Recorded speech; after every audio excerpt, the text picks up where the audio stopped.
Well, thank you for the invitation. This is work in progress in two senses. First, that we haven't yet proved everything we want to prove, and I don't know how far we're going to get before we just quit and finish a paper. And on the other hand, there are a lot of hypotheses that may not be optimal. So let me this is joint work with Böckle, Khare,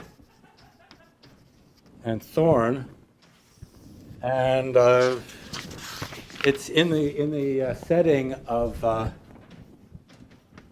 work of Vincent Lafforgue's parameterization. Some people put an E in here. I think that's not. I'm not sure whether there's a correct version, whether it's a real word or not, of automorphic representations.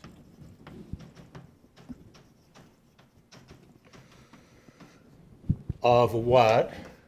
Well, I'll give you some notation. So G of A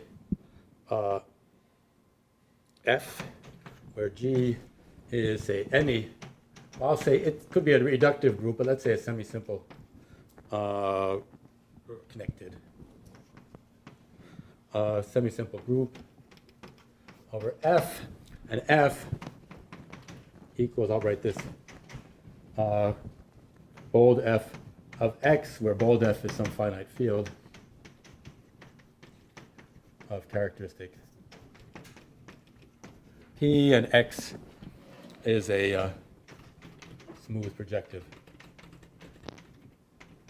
curve over F.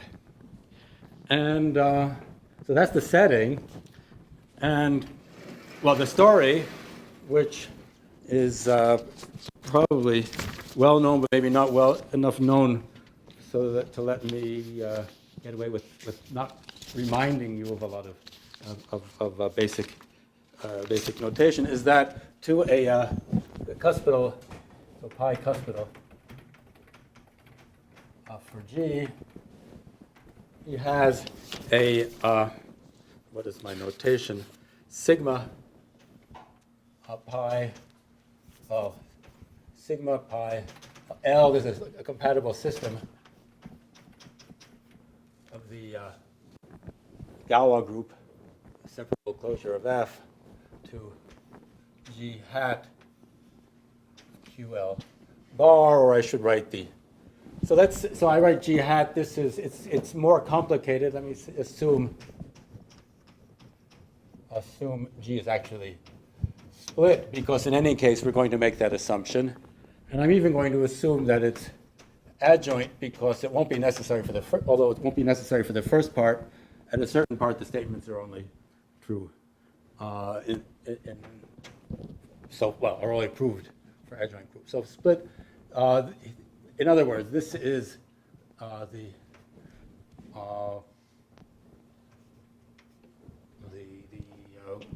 one direction of the reciprocity map, and how he proves it is a very long story. I'm not going to get into that except a few details.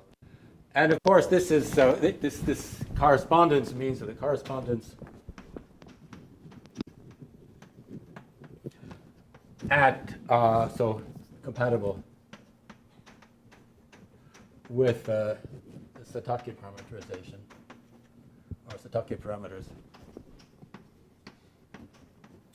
at unramified places.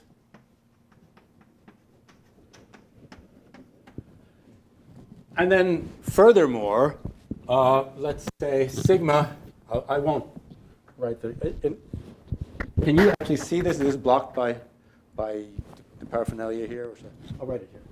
Sigma restricted to gamma V, so V, of course L is, sorry? What? I think the only guy who can be blocked is a man on there. I see, well, I'm not so sure he's going to approve of what I have to say anyway. So that's, right. Or what you said. What? Okay. All right. So if V is V is a geometric point of X. So sigma restricted to gamma V depends only on the local component of pi at V. So this is up to, let me see, a semi-simplification, because more than that is not known. This is work. There should be some sort of abbreviation, so I don't have to keep writing the first initial. Of just, they have an unofficial preprint that proves this. So there's a theorem that I'm going to state, which is the outcome of what we've proved so far, and then there is an ultimate goal, which is an ultimate goal. Nothing is ultimate. Is to show that every semi-simple representation of gamma V arises in this way.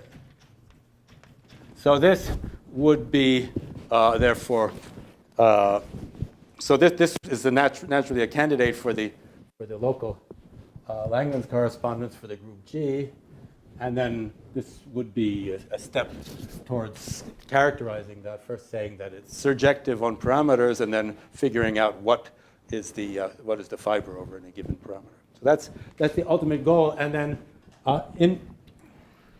and basically what I can announce is that the unfinished.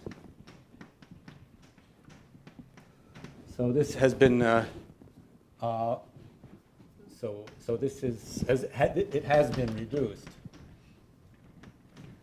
and perhaps reduced is not the word, to some special cases of cyclic base change and descent.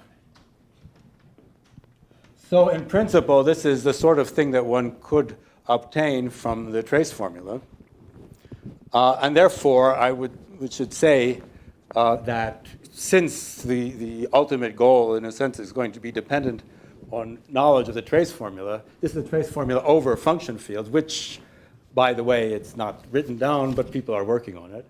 So that's, and maybe this will be. Who are those people? Bertrand de Mer, for the most part, Waltz-Bourget also. I mean, quite a lot is already known, in a sense. Enyab also. So if one is prepared to admit some development of the stable twisted trace formula, then one has to acknowledge that for groups, for the classical groups, this could be considered somewhat futile as a goal, because one can already see a path to proving this from the local Langlands conjecture for GLN and the work as worked out by Arthur for symplectic and orthogonal groups, and a whole long list of people for growing list of people for unitary groups. So basically this, as a goal, this is about, and I guess the whole talk is about exceptional groups, which have no other. The only known results, general results, are those of Vincent Lafforgue. These guys that are working on the trace formula are working on the exceptional group? Oh, it would be anything. Yes? It would be anything. It would be general. No, there are some issues in harmonic analysis over. There's some known issues in harmonic analysis over fields. They're starting in this function field setting, not in the number field? Yep. Yeah. It's. I mean,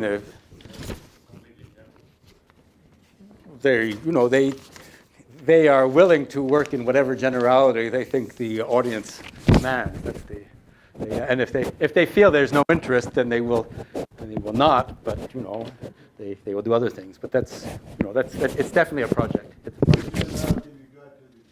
The group, yes.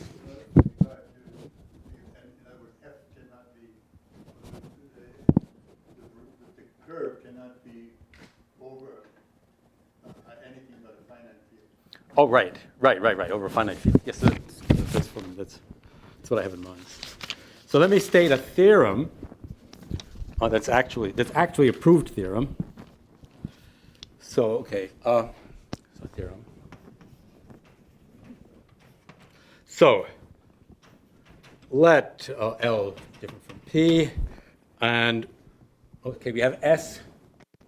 S is always going to denote a finite set of close points. And then rho, for some reason this has become, it's sigma in one, anyway. Well, I'll make it sigma.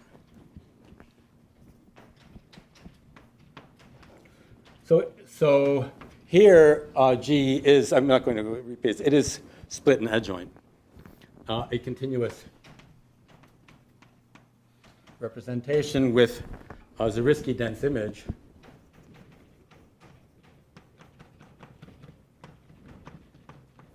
such that for all V in S, the image of the inertia group at V is finite. So this is the kind of hypothesis that maybe can be removed at some point.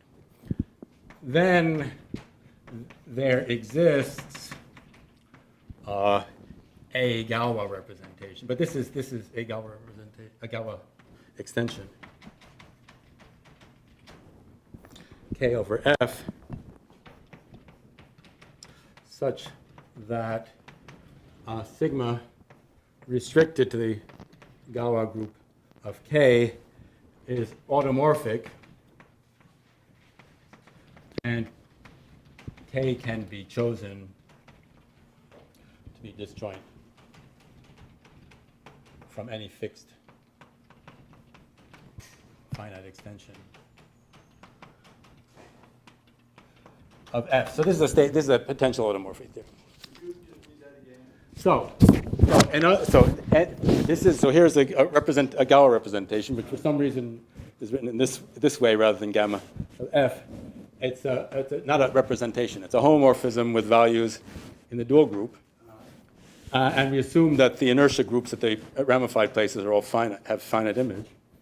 Then one can replace the curve X by a Galois covering, so that the pullback of this representation is automorphic, and not only by a Galois covering, but by any Galois covering that's disjoint from any fixed finite covering. So it can be realized automorphic in the sense that it comes by Vincent Lafforgue's construction. There's the hypothesis that says that the image has to be Zariski dense, and one needs to. Is that a funny condition that you have to enlarge the field? Well, that's a funny condition. That's a condition that was. I mean, I don't know how funny it is. So Richard introduced this in his work on the Fontaine-Mazer conjecture, and it was used repeatedly to prove meromorphy of L functions. And so here, as far as meromorphy of L functions is concerned, it's not useful in this setting. Can I ask another question? Yes. One would really like and maybe even expect a statement which says more or less that the automorphic, so to speak, Galois group is the same as the motility. Of course. In this one. Mm-hmm. Mm-hmm. And that's the statement that you're not making. We're not making that because we can't prove it. Okay. Okay, but although we would certainly, if we could prove it, we would certainly make this statement. That was not quite ultimate, but it was a statement about it. So the statement above was local. Oh, I see. So, however, and what I will say is that if one could apply cyclic base change in descent, then we could derive this goal from this kind of statement. So that would be, so this would imply that. But so it's not it's by no means a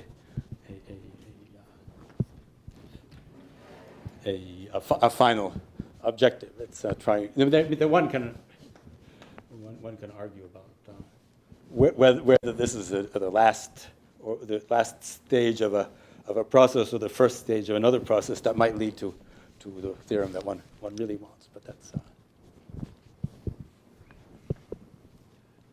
so now let me say something about the methods, because the methods are in this thing the Taylor-Wiles method. So the method Taylor-Wiles plus potential automorphy. And in order to apply these methods, quite a lot of other information is used, and even to show that the Taylor-Wiles method makes sense for a general group requires an understanding that, at least at the beginning, we certainly didn't have of Vincent Lafforgue's construction. So let me say a bit about what goes into this. So let's let O be an L-adic integer ring.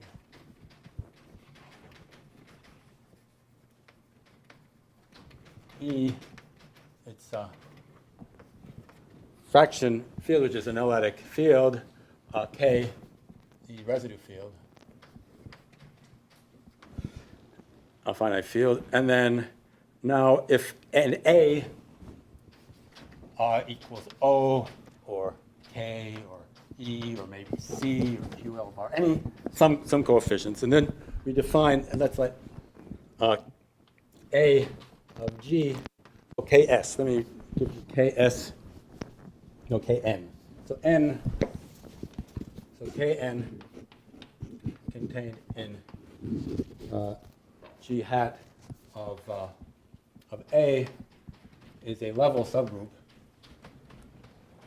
so that with support, so N is an effective divisor, support of N is equal to S, say, and then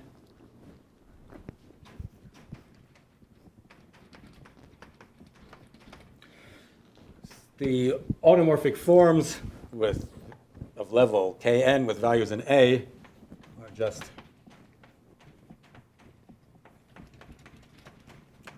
continuous functions, and this contains A0, the cusp forms.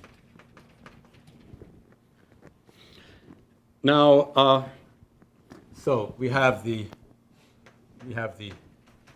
Hecke operators prime to unramified Hecke operators of level prime to n. And now here's Vincent Lafforgue's theorem, one of his theorems. So G is split in this theorem. There is a decomposition split and semi-simple, so as not to have to worry about this continuous part of the center. There's a decomposition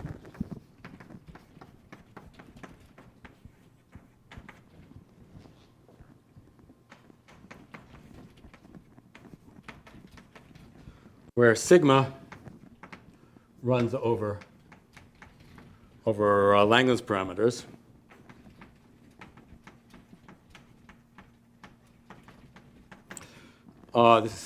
Where Langlands parameters are are things like this. Okay, and this is compatible. This is compatible with the decomposition with respect to Hecke operators.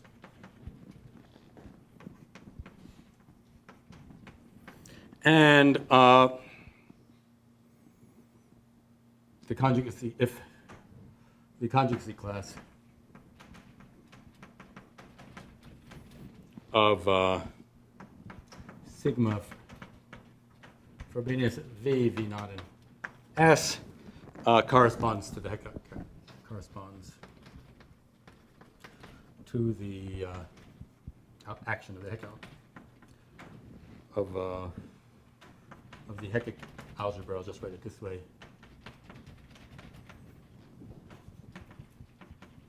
Okay, so this is another statement of a slightly more precise statement of what I had before. And now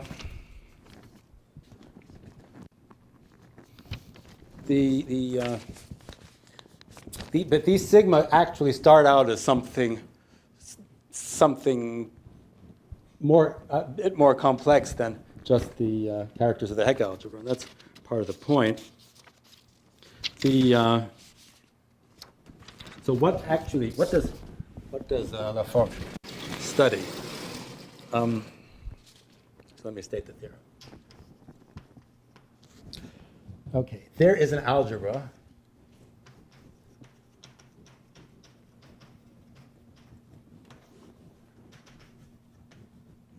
of excursion operators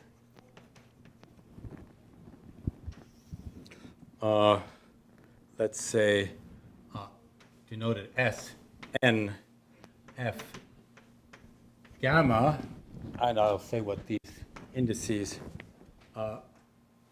mean, containing the Hecke algebra. In general, properly contained algebra, and so this is a finite, so an algebra, a finite O algebra.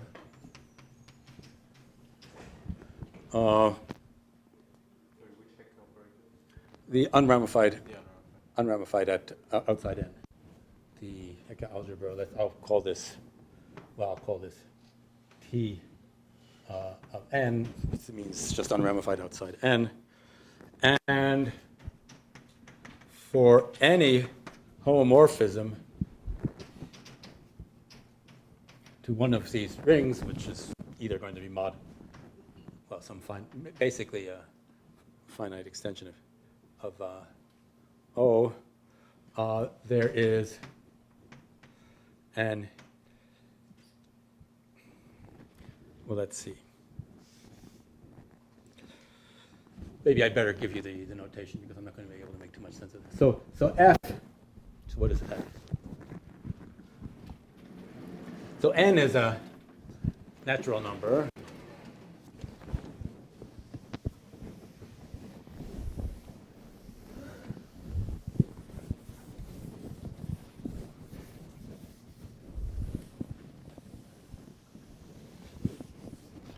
So N greater than or equal to 1.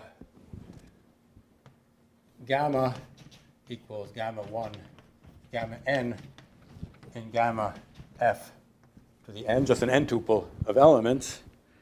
And f is an element, a function on the, I use this to denote the geometric invariant theory quotient of G hat to the n by simultaneous conjugation. So this is the set of conjugacy classes, the space of conjugacy classes of n tuples of elements of G hat. This is an algebra over O.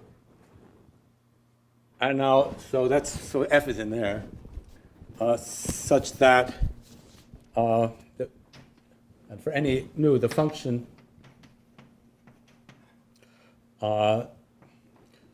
for F in O maps to nu of the collection of functions. So you have an operator. This is an element of this B. And so for any n tuple of elements of gamma, any function on n tuples of the dual group, and then the function define an E valued or an A valued G hat pseudo character of gamma. Well, let's think of what this could possibly mean. This is a collection of functions indexed by, or a collection of elements of A indexed by functions on conjugacy class of n tuples of the target group and n tuples of gamma. So that's what we have. So what is a G hat pseudo character? That is to say, i.e., a collection. Well, it's something that looks exactly like what I wrote down. Theta n for n greater than or equal to 1 of O algebra maps. Theta n.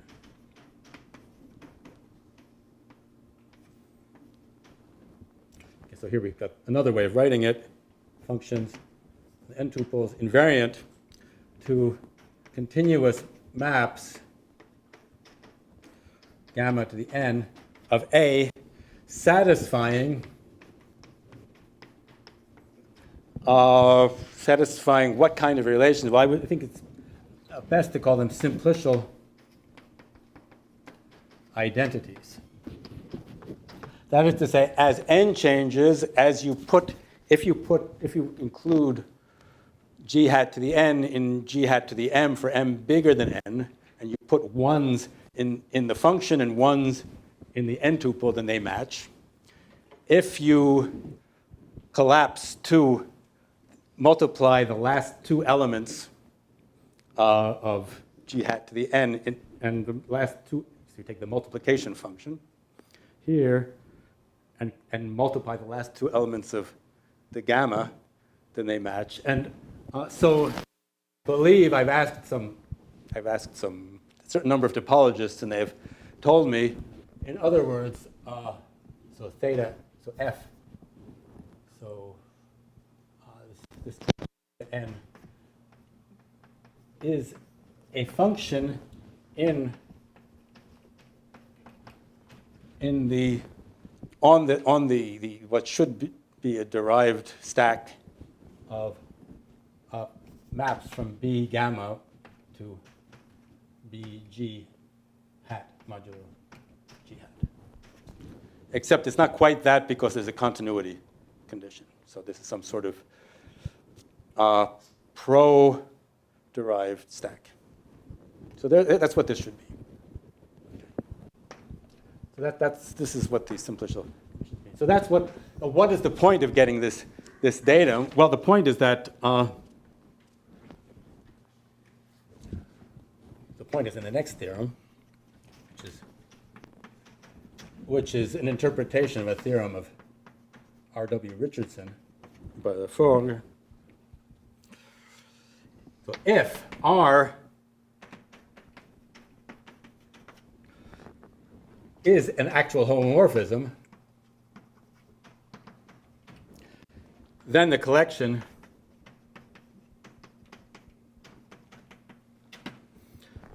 denoted TRR, where theta n of f of gamma 1 to gamma n is equal to f of r of gamma 1, r of gamma n. So this is part 1, is a G hat pseudo character, or continuous. And 2, R goes to TRR is a bijection. So if, let's say if an algebraically closed field is a bijection between equivalence classes. So this is global equivalent conjugacy classes of G hat pseudo characters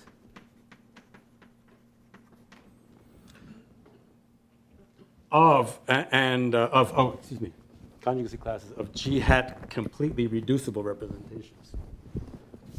So completely reducible representations is a generalization of completely reducible representations for if G hat is GLN. Representations over K bar, and G hat pseudo characters. K bar. So this is the generalization of, from GLN of the theory of pseudo-representations that Richard developed. And this is an application of geometric invariant theory to general groups. It's quite readable in Richardson's treatment. So now, well, let me try to explain what we can do with this. The thing is to give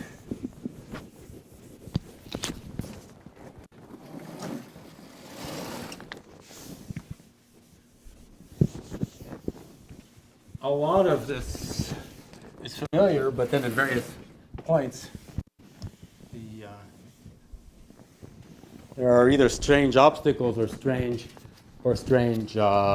simplifications, surprising simplifications. So I'll try to talk about some of each, but I won't be able to give a complete account. Let me just say a word about this B. What is the meaning of this excursion algebra? Why is the excursion algebra generally bigger than the Hecke algebra?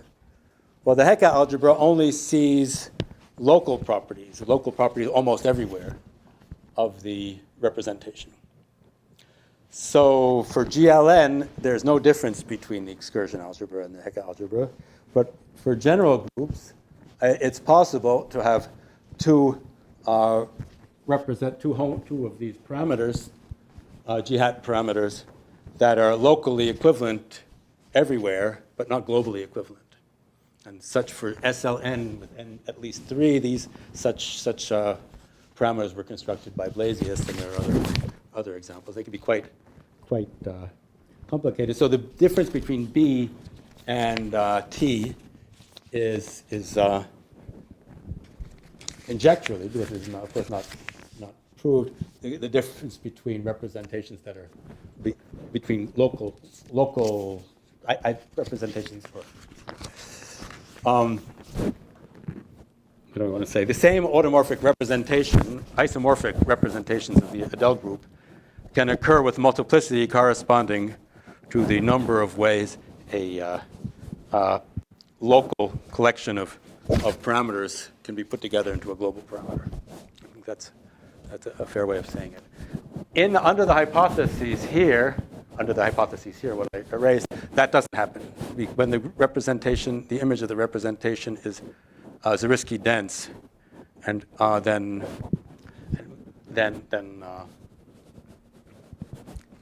or the parameters Zariski dense, then the localization of the corresponding Hecke algebra is equal to the localization of the corresponding excursion algebra. Okay, so let me say something about deformation theory. I guess I should also say, so this is somewhere in there is the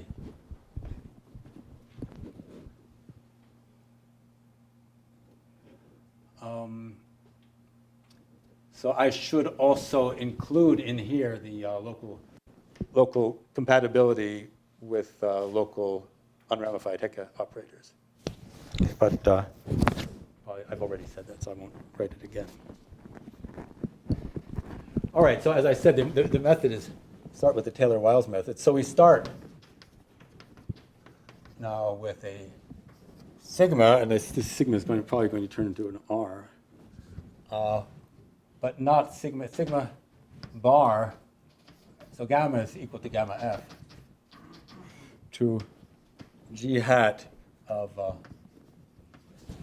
over a finite field. And now we want to consider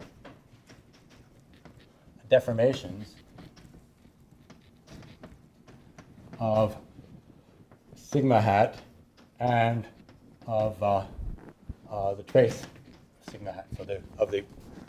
So deformations in the sense of Mazur's deformation theory, and here of this pseudo character. So what do I mean by that? So I define, as one does this theory, this is the CO, rather, the category of Artinian O algebras with residue field K, fixed isomorphism to K, and then CO hat, the pro category. And we define the deformation functor. This is a functor from CO to sets in this usual way. So something so that says so let's say A goes to deformations. So let's say sigma from gamma to G hat of A that deforms deformation. Lifting, I guess. Sigma hat modulo equivalence, the usual equivalence. And now we also define, well, P def of trace sigma hat, which is the same thing. So this is a deformation of the pseudo character.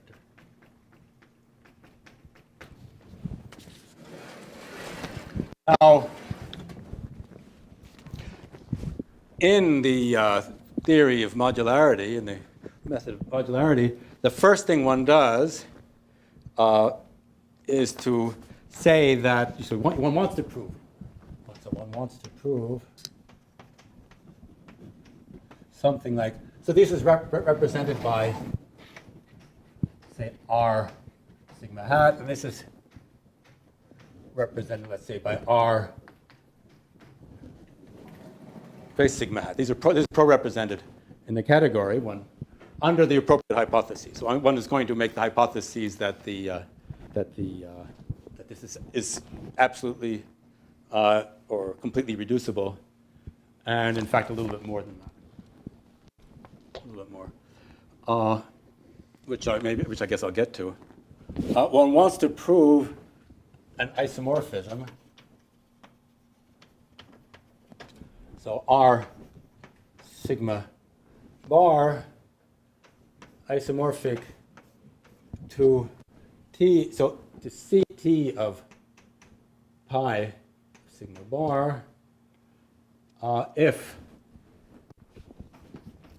sigma bar lifts to an automorphic parameter. All right, that's the goal of the Taylor-Wiles method. And let me cross this out immediately and put a B there, even though they're going to be the same, they're going to be isomorphic, and conceptually they're different. And the first thing you do, so what is this? So let me just say what this is. I should remind you.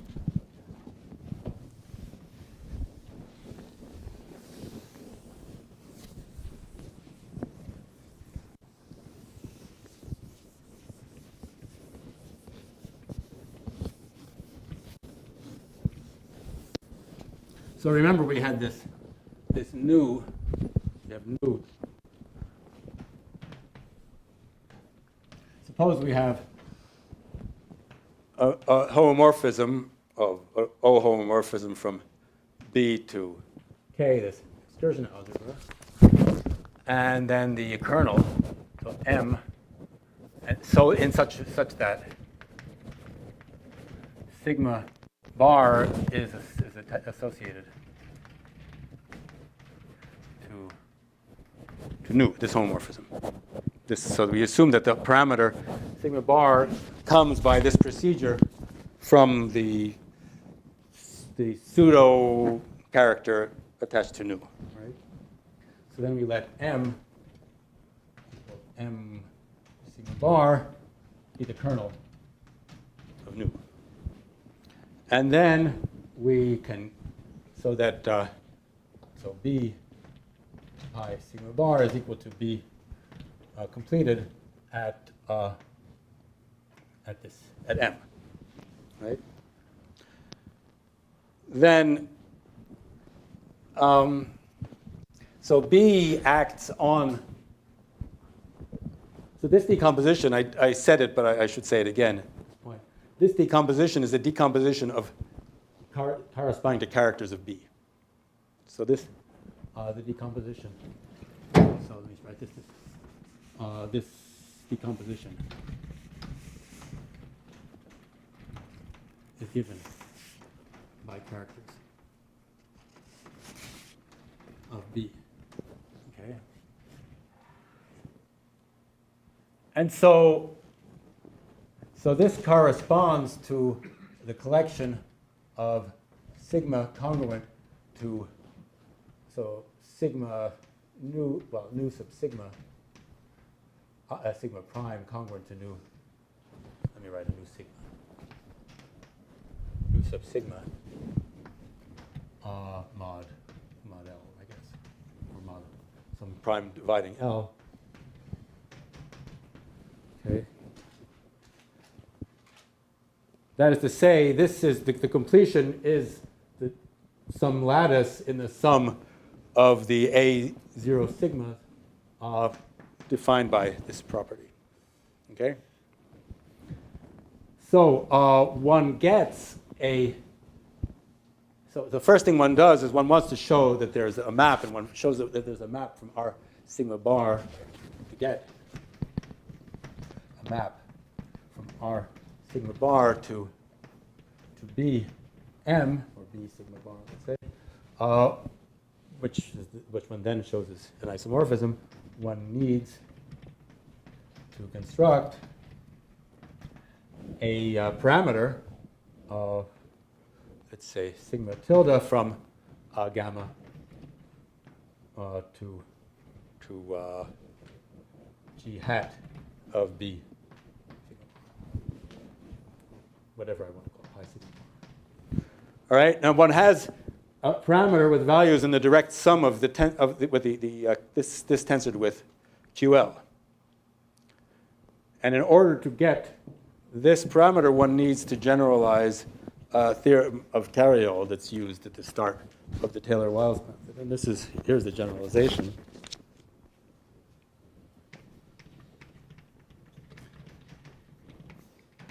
So suppose that sigma bar is G hat irreducible, absolutely G hat irreducible, and that the center in the adjoint group of the image is scheme theoretically trivial.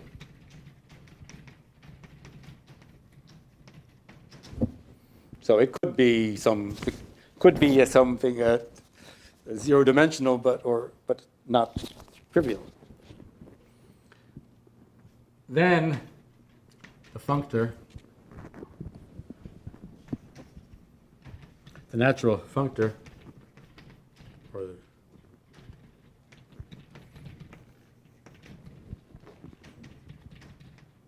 sigma bar, is an isomorphism, an equivalence. So, deforming the pseudo-character under this hypothesis of the centralizer, they're deforming the pseudo-character and deforming the representation of the same thing. At this point, there is a collection of technical conditions that are increasingly difficult to so this implies the existence of this map. So at this point, there's a collection of technical conditions that are increasingly difficult to remember. So, okay, so under the, let's say this, so then this, one gets that Hom over K of M R sigma mod M R sigma squared into K is isomorphic to H1 of gamma of phi, as it should be.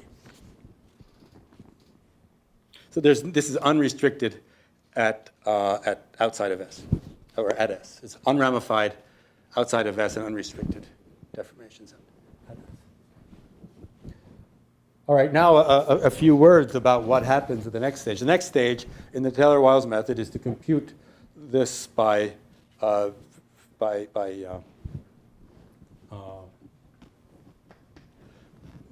duality in Galois cohomology and Euler characteristic formulas. In those calculations, the most interesting contributions come from the places, the Archimedean places, and from the places dividing the characteristic of deformation. And those cancel, and then one has interesting, this has interesting growth properties when one adds the Taylor-Wiles primes. Now, in our situation, there are neither Archimedean places nor places of characteristic L. So the whole thing, this calculation becomes much, much easier. So this part of the thing, and that was already observed by Böckle and Khare for GLN when their goal was to study the conjecture of de Jong. Now, at this point, I have, in the 15 minutes remaining, I could either say what the Taylor-Wiles method gives us, the counting, it turns out to be rather simple, or I could talk a little bit about the potential automorphic construction, how one goes about that. But I can't do both.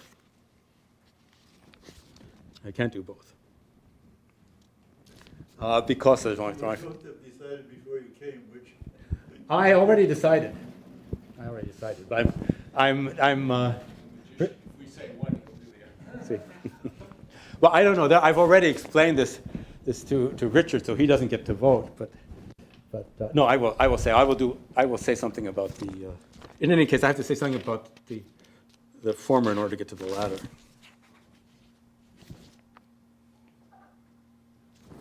So there are quite a few interesting intermediate steps.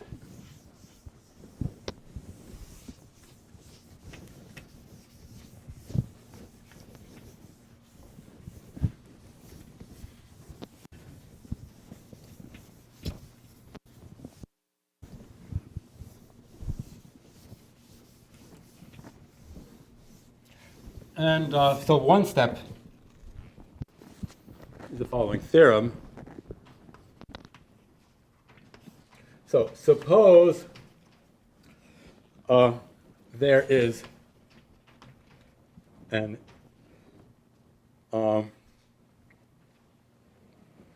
well, so let's see. Suppose, let's say sigma has a risky dense image, and no, I won't say that. So suppose L is greater than 2 times the dimension of G hat minus 1, and sigma bar from gamma to G hat of K is surjective. Then R sigma bar is a reduced finite flat complete intersection O algebra. In particular, R sigma bar, so we're lift. So now okay, let me just say. So we're no longer saying that sigma comes from a parameter. So now we just have sigma bar. It's just some representation. Then sigma bar lifts to G hat O prime for some O prime over O finite, the integer ring, some finite extension. So what's one of the things this uses, so the proof. Maybe it's not as efficient as it could be, but this proof uses the complete Langlands correspondence for GLN of Laurent Lafforgue theorem. let's say, de Jong's theorem. One of the things you can't avoid the converse theorem, I assume, this whole Well, how could we use the converse theorem for GLN? It's okay. We need it. One's need. yeah, no, so send an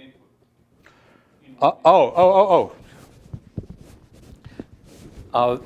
Vincent's theorem applies to GLN, and it gives a different proof that does not involve a calculation of the. We're now going to go backwards. But in order to go backwards for GLN, one has no choice but to use the converse. You are using the converse. Absolutely, absolutely.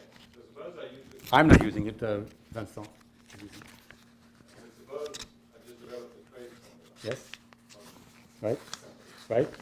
All this work that the classical group Mm-hmm. could you not then just trace formula to prove all these things? Say in the case Well, of make the comparison. Well, how would you prove the Lafforgue's theorem? I'm not trying to prove the full theorem. I'm trying to start with the Galois representation. I know it's L function good. I use the converse theorem. I'll end up on GLN, and then I try to compare things, and I'm supposed to hit on the. So there's more than one way of answering your question.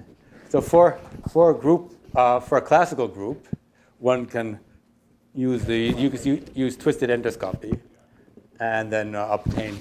And that's what I said at the beginning, that one doesn't really that in some sense this is beside the point for classical groups. For exceptional groups, So that is a method which could probably be pushed through. Undoubtedly. With the main input being the converse theorem on GLN. To go start with the Galois yes, and the trace formula. Right. So so there I quote at the beginning of my notes. I quote a sentence from Borel, Mathematics, Art, and Sciences. So he says, "It wasn't too long ago that a colleague explained in an introductory lecture that the following question had occupied him for years: why has God created the exceptional series?" So if there were, that is probably somebody who actually knew very well something about exceptional groups. One of the surprising discoveries of this collaboration is that Jack Thorne really knows the exceptional groups inside out, and better than most people ever will. Certainly better than any of his collaborators ever will. And so I mentioned this. I mentioned this in order to explain how to get to the next stage. And the next stage is the potential automorphy construction. So let me remind you how this goes. So there are two things that one gets in the potential for characteristic zero in the potential automorphy construction from geometry. So one needs, first of all, so potential. So the theorem I stated is a potential automorphy theorem. So one needs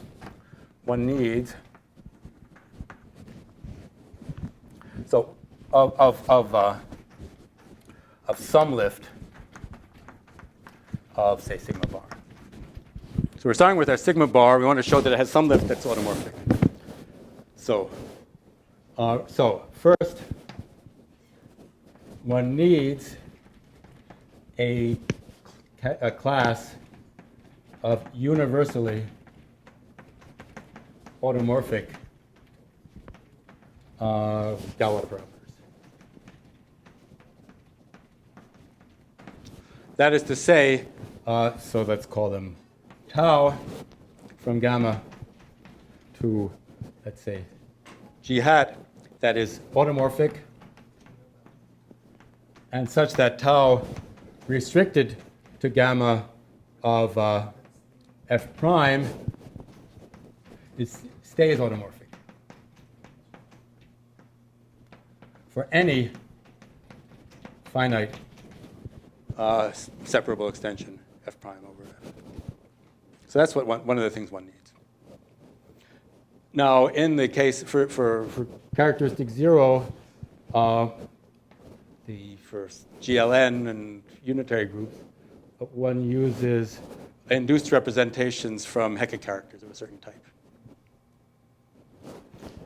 So that's one thing one needs. But there are not algebraic Hecke characters. It doesn't work obviously in characters, in positive characters. And then one needs a collection, a curve, say Y, and a compatible family. Let's say rho lambda gamma, so pi 1 of Y minus something to G hat of, let's say, O lambda, that is surjective for almost all lambda.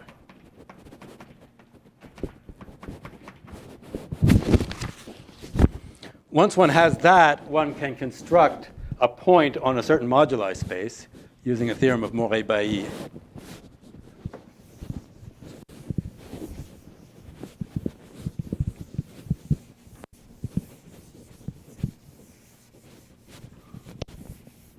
So using these two inputs, one constructs a point, let's say a point, what is a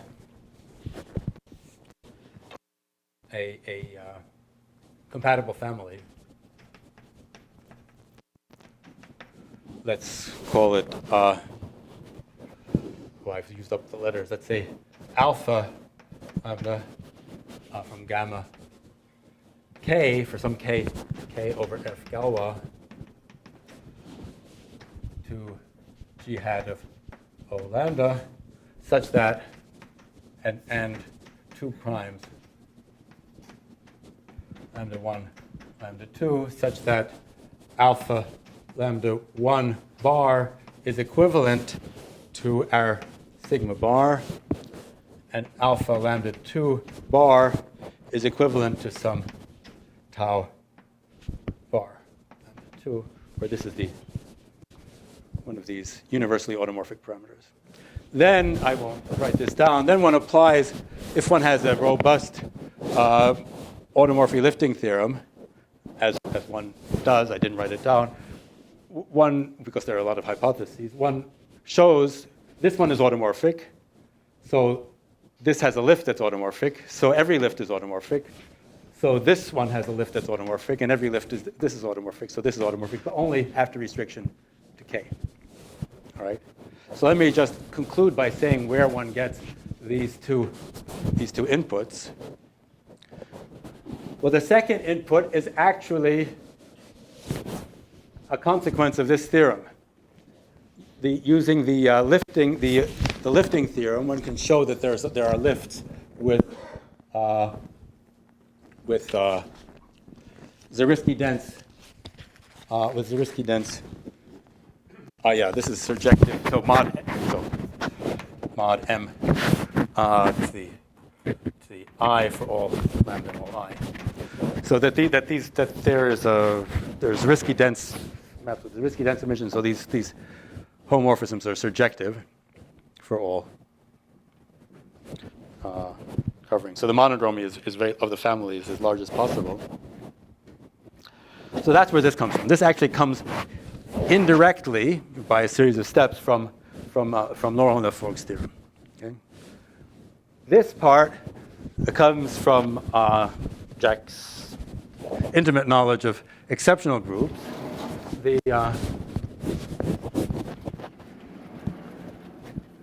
But that's why the adjoint.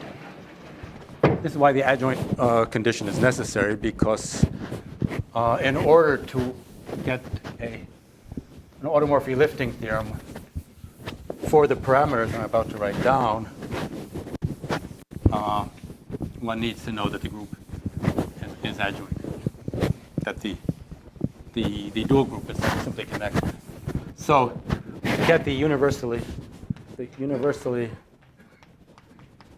automorphic parameters of a Coxeter type.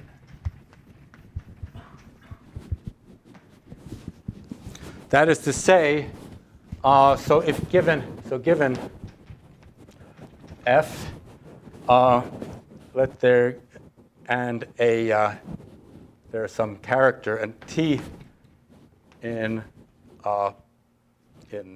G and then t hat.